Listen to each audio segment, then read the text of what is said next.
Hey viewers, welcome to our channel. Today, we are going to learn how to create stunning posters using Canva. Let's get started.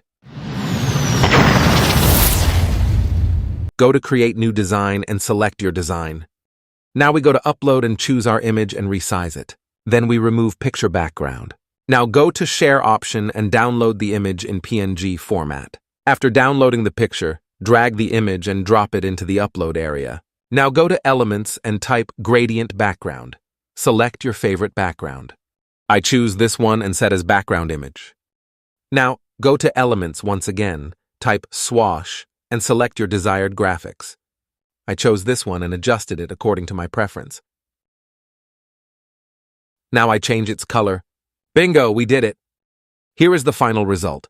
If you found this tutorial helpful, then like, share, and subscribe to our channel for more Canva tips and tricks.